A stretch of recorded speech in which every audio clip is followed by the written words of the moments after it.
একজন সাহাবী আল্লাহর রাস্তায় শহীদ হয়েছে। আপনি জানেন শহীদের মর্যাদা অনেক বড়। আল্লাহ তাআলা তাকে জান্নাত দান করেন। শহীদের মর্যাদা, সে যুদ্ধ করে শহীদ হয়েছে এবং একটা লোক ঠিক 1 বছর পরে স্বাভাবিক মৃত্যু হয়েছে। দুজনের মধ্যে আল্লাহ রাসূল বললেন, কিয়ামতের ময়দানে দুইজনের মধ্যে শহীদের তুলনায় পরবর্তী বছর যে স্বাভাবিক মৃত্যু হয়েছে সে আগে জান্নাতে যাবে। সুবহানাল্লাহ বলেন। সাহাবীরা অবাক হয়ে গেলেন, এটা কেন, এমন হলে কেন? তখন আল্লাহ রাসূল জবাব দিচ্ছেন, আলাইসা কাদ মাকাসা হাযা বা'দা সানা। ও সাহাবীরা, তোমরা আশ্চর্য হলা, তোমরা কি জানো না সে 1 বছর বেশি হায়াত পেয়েছে? আল্লাহ রাসূল প্রশ্ন করলেন। ক্বালু বাহা, সাহাবীরা বলতে লাগলো, বালা, হ্যাঁ ইয়া রাসূলুল্লাহ, সে তো একটি বছর অতিরিক্ত কি পেয়েছে, হায়াত পেয়েছে। আদ্রাকা রমাদানা, সে কি রমজান পাইছিল? ফাসামা, রোজা রাখছিল।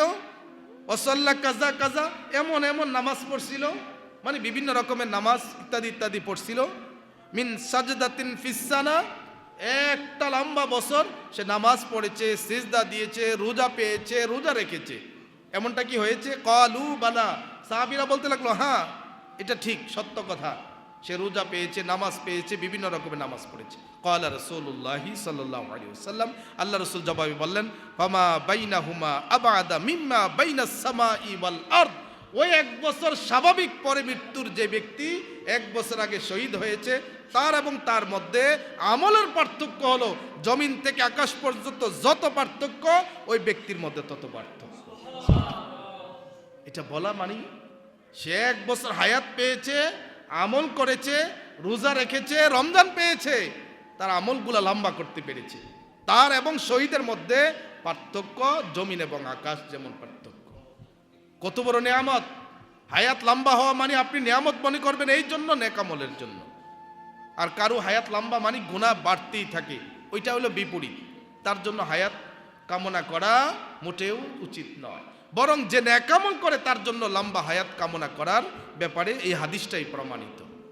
সুতরাং লম্বা হায়াত করা যায়। কি হায়াত?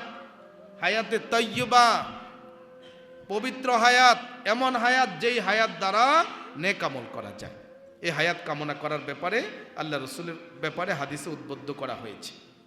সুতরাং আমরা যে আলোচনা, যে বিষয়গুলো কথা আসলো, এই বিষয়গুলো থেকে আল্লাহ রাব্বুল আলামিন রমজানের প্রস্তুতি নিচ্ছেন।